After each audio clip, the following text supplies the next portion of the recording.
At the last video that we had, we talked quite a lot about the Henry repeater and how good it was and its invention, and Beatrider Henry and Oliver Winchester and the great things that they had in mind that they wanted to do with the Henry repeater invention.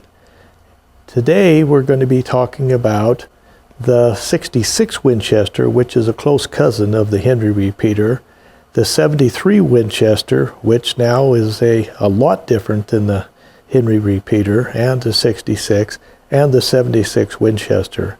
And that would conclude the Lincoln toggle system that Winchester used to make rifles.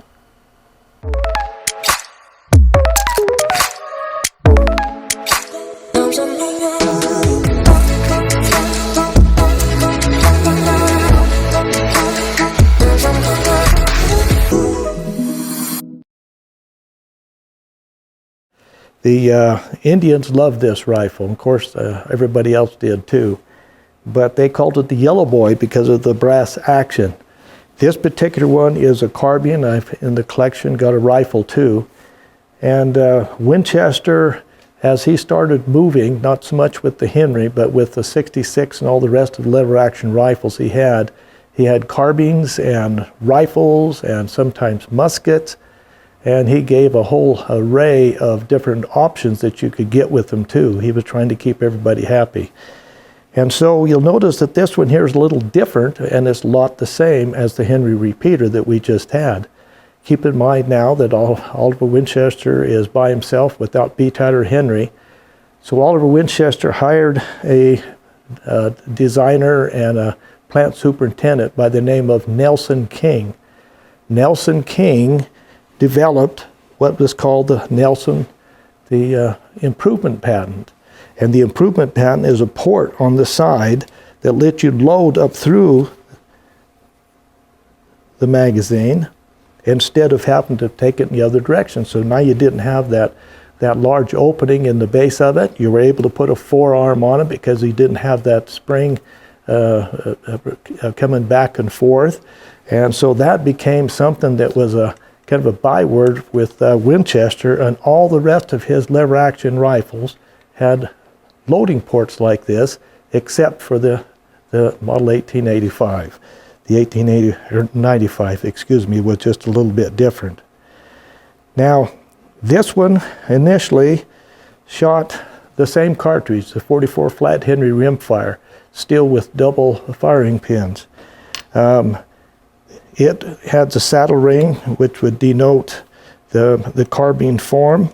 It still didn't have a dust cover, and so this still became a kind of a problem with all the rifles that they had early on until they finally had a dust cover. And so what happens is all this collected dirt and leaves and things like this that gummed up the action and made it hard to deal with. The other thing that was a little different is that I told you it made about 12,500 or 13,000 Henry repeaters. In this one, they made about 170,000. So this was really a gun that everybody was after, and they still couldn't, even after making that many, they still couldn't keep up with the demand. And so this is the 66 Winchester, and it is a very famous rifle too. And valuable, but not nearly as valuable as the Henry because they didn't make nearly as many of them. Okay, let's go on to the next one. This is the 73 Winchester, and the difference between the 73 Winchester and the Henry repeater or Winchester 66 is it didn't have brass or gunmetal that was made for the action. They wanted something more substantial that was stronger, because now they intended to double the size almost of the cartridge that they were shooting out of it. So the Lincoln toggle system is a little heavier. The frame is heavier and made out of iron, and so this became a real big seller. Obviously, it was something else too that they changed. This one came out in 44 Winchester centerfire, WCF, or in today's world, they call that 4440.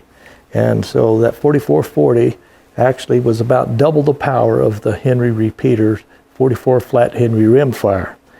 And it was center fire, so you could actually reload the ammunition that came out of this one, where it was nearly impossible to reload those rimfires.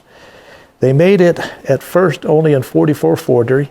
Later on, they made it in 38-40, 44-40, 32-20, and a few, just a very few, 22 rimfire.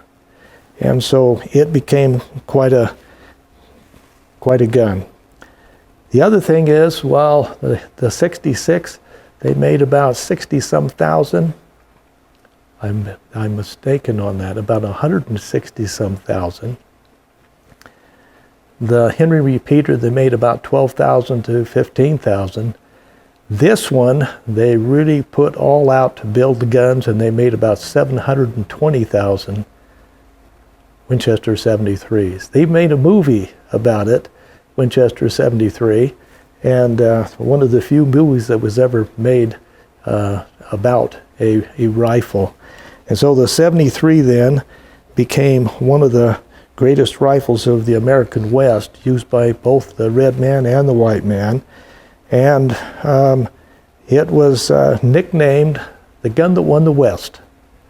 Now, I'm not sure that I agree with that. I think the gun that won the West, in my opinion, was a Springfield trapdoor that I showed you a few pictures of early on. But this one here certainly would be right in that area. But they made about double the amount of trapdoors that they did 73 Winchesters, but there was a bunch of them.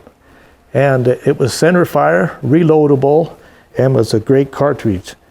At first, these rifles came without a dust cover, and then later on, they attached the dust cover to this with 2 screws to the top of this rail, and then even later on, the rifles like this one was produced with a dovetailed rail in the top and the dust cover.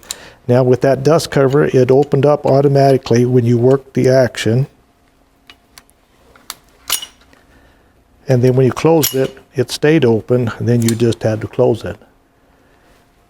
And so this one was made in carbines, rifles, muskets, and you could get just about anything you wanted with it. Set triggers, special sights, octagon barrels, half octagon, half round, takedown models, shotgun butt plates, crescent butt plates like it's on this one.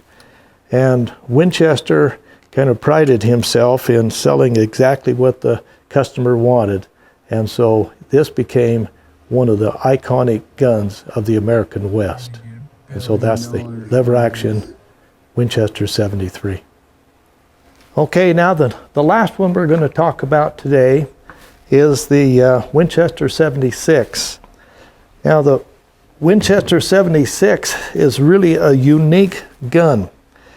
In the 1870s, you probably recall that they were shooting the buffalo just by the scores on the plains, and every kind of large caliber rifle that they had, big bullets, big cartridges, was put into play in order to kill these buffalo. Winchester wanted a rifle that was much heavier, much bigger, that could handle bigger cartridges, maybe even like the 45-70. And so he got with his designers, and they designed the Winchester 76. Now, all the Winchester 76 is basically still a link and toggle mechanism, but you can see it has a much larger floor plate that is the receiver of the cartridge and pushes it into the action. And the whole thing is just more massive and heavier, much heavier. And so they built this gun in 4 different calibers. One was a 45-75 that I have. The other one was a 40-60 and 45-60. And I have those, but I don't have the 50-100. And these were shorter cartridges than the 45-70, but they were bigger around and bottlenecked in order to get the power that they needed.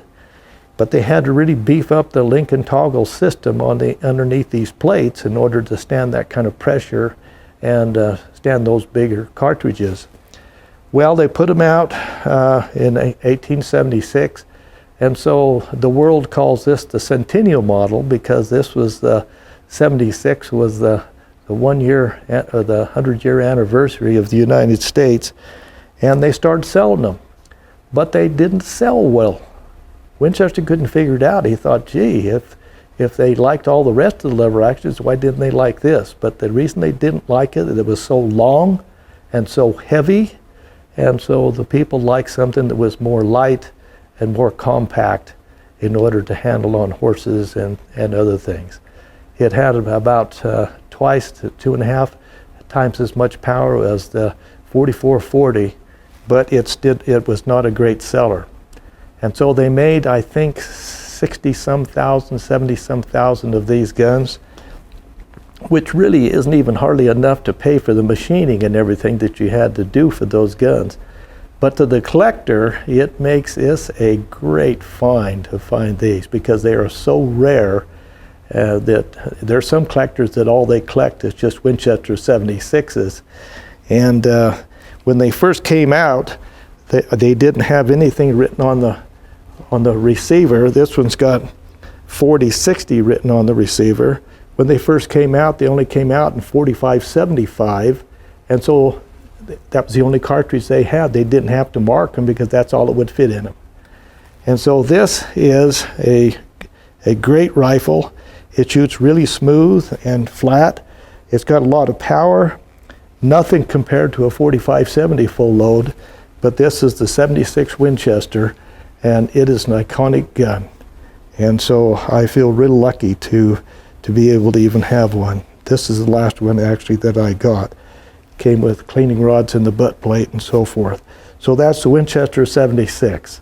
Okay, my friends, that concludes the general discussion of the Lincoln toggle system that was the hallmark of fame for Winchester repeating arms when he first started. And so next week, I'm going to be taking a couple of these apart and showing you the great difference in size, and the great difference in size because of the size of the cartridge that they shot, and how it was necessary that they be bigger and beefed up in the 76 rather than where they were in the 73.